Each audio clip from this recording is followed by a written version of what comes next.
Hi guys, I was contacted by someone on behalf of Winsor Newton to do a product review video for them for their rebranding of the Promarkers and the brush markers. They used to be called Flex markers, and for those that don't know, Winsor Newton have taken over Letraset's brand with like Promarkers and brush markers and aqua markers, and now they have their own logo on them instead, so that's kind of cool.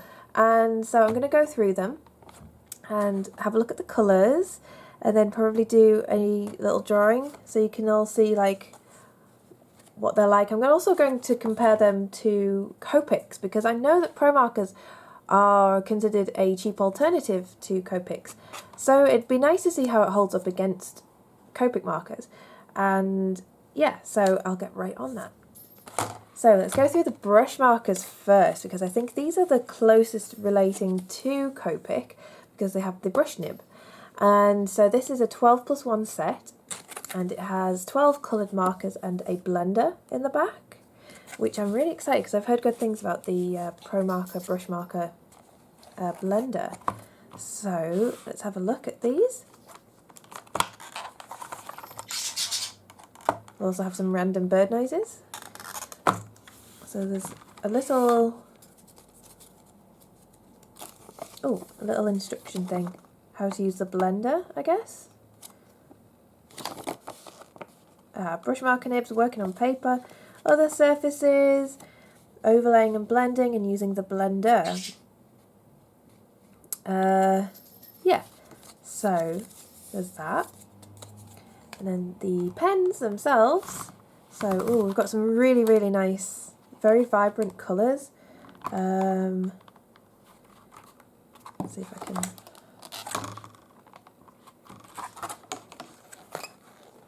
pop this out.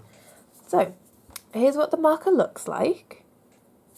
So it's got like a matte plastic finish on the caps, and then I think it's a sticker. Yeah, it's a sticker around the outside. Now the old stickers on Promarkers are slightly, they do feel different, they feel cheaper, and the print was never that great on them. You can see like, just knocking the camera, you can see like the print wasn't the best on the Letraset labels. I never really liked the Letraset labels because I always thought they looked cheap, and I think it's this white bit, because oddly enough this looks so much cleaner and nicer with the black sort of lines and the Winsor Newton logo. So whether they've changed the paper, I'm not sure, but much nicer print, so it looks a little bit more expensive. So you have, I'm presuming, yep, this is the brush end. It's quite a big brush actually, that's really cool. Brush end and a chisel tip, which is awesome. So yeah, very similar to the setup of a Copic, so brush and chisel. So I have cyan, I think, royal blue, purple, magenta, red, pumpkin, oh that's such a cute name, and yellow. On this side we have bright green, lush green, cocoa, warm grey 5, so it's like a medium warm grey, black, and the blender. So that's all the colours I've got in the brush markers. And something I've just noticed whilst taking them out, I'm not sure if this was on the old Promarkers, but there's a colour on the bottom, which is really good because it's got like a code, and I know it's not on the bottom of the aqua markers, so maybe it wasn't on the old Promarkers. I would have to double check, but that is really cool. And it says brush as well. I'll show you guys. It says brush. So you know that it's a brush marker because obviously the Promarkers don't have the brush nib. And these I am super excited for because pastel colours are my favourite colours. Favourite kinds of colours, I should say. And we have buttercup, soft peach, like my hair, pale pink, lavender, cool aqua, and meadow green. So we've got a small bullet nib on one side and a chisel tip on that side. And this also, yeah, so this doesn't have the word brush written on, so you can tell that it's a Promarker. I presume the watermarkers the watercolour markers will have something on so you can differentiate as well. Yeah, those are really cool. They do feel really nice. They feel much nicer than Promarkers, I must say. Old Promarkers, sorry. They feel much nicer than the Letraset Promarkers. I've got to be careful what I say. But yeah, so how it holds up against a Copic is, this is what a Copic sketch looks like. A Copic sketch are probably 2 to 3 times the price of one of these anyway.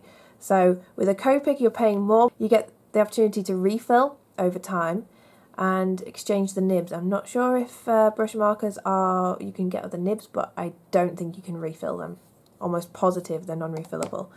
So if you aren't using Copic, if you aren't using any alcohol-based marker regularly, then you're probably better off getting something like a Promarker, because you're not going to use them a lot enough for you to justify just getting one pen and just leaving it on the shelf for ages. And oh, hello. And you will probably benefit more from having a disposable marker that you don't use that often. And as long as you kind of don't let them dry out, they should be fine. Some of my friends use Promarkers a lot and they say that they take ages to run out, so that's good. And yeah, so Copics are refillable and they obviously have a completely different barrel. It's all plastic. And Brush'em Promarkers aren't refillable and have a different look to them. Yeah, that's kind of cool. Something worth noting is that Copic Chow are obviously the cheaper alternative to getting into Copic markers, and but one thing that lets Copic Chow down is that they don't have the code on the bottom, which is something that I heavily rely on. So that's a really, really good thing about a Promarker, is that you can actually see it. It doesn't make a difference, so that's really, really good. So let's try them out and let's get trying out these colours, because I'm really excited to do this.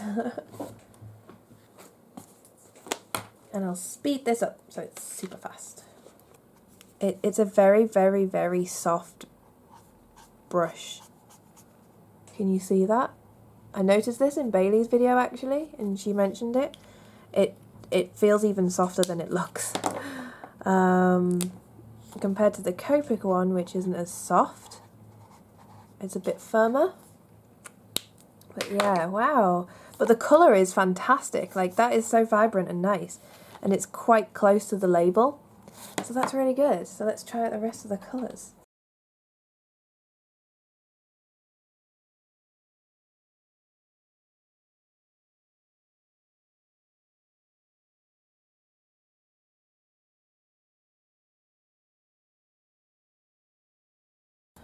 Okay, those pastels are to die for. They are just absolutely gorgeous. Look at them. That yellow is just beautiful. So, let's get a drawing done.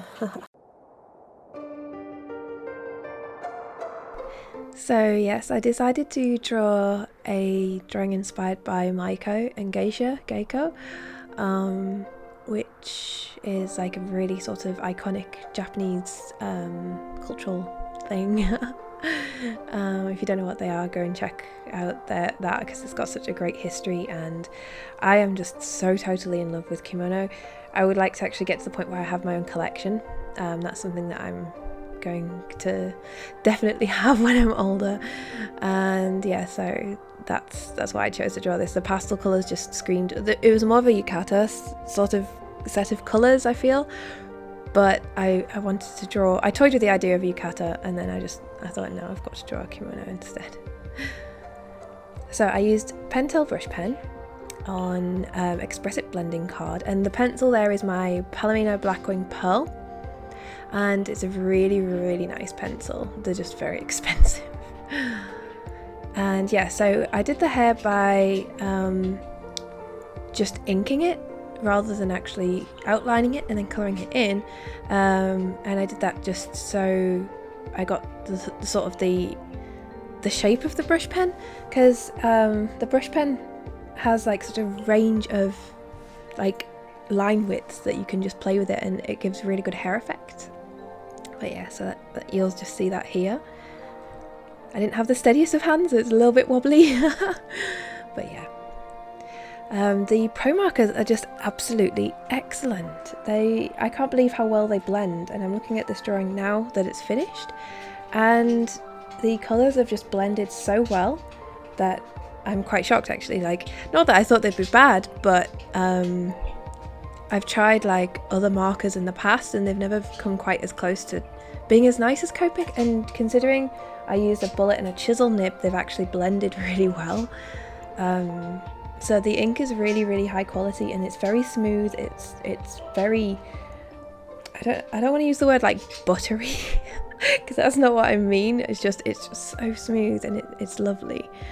Yeah, so I did the line a little bit too thick on her face, on her profile, I feel, so I'm a little bit disappointed in that. Yeah, so I'm using the bullet nib here and it's just laying the colour so nicely, and afterwards when you leave it for a bit, it sort of smooths out even further. I'm really impressed with these, so I'm definitely going to use these, like the pastels especially. Like, I just saw those colours and they were just, it's love at first sight. But the colours and the ink quality is just really stunning. It's such a shame that they're not refillable because I would build up such a big collection of these. And yeah, so I used the chisel tip there because I felt the bullet nib is really small and I'm not used to something that small, so I used the chisel tip as well. And yeah, so this is the brush marker bit. I used the red brush marker and a magenta brush marker, and they were nice as well. It's a little bit difficult getting used to the flexibility of the nib, but still really nice. And I'd just like to again thank Winsor Newton and Alice at Winsor Newton for getting in touch, and I was super happy to do this review. So check out these pens if you're looking for an alternative to Copics or just fancy looking at different pens. Yeah, so I hope you guys enjoyed this video and thank you for watching. I'll see you in my next one. Bye. Hi everyone, today I've got a video. Why do I say that all the time? Close this. There we go. Matches my nails. But you get the refillability. Refillability? Is that a word? I hope so.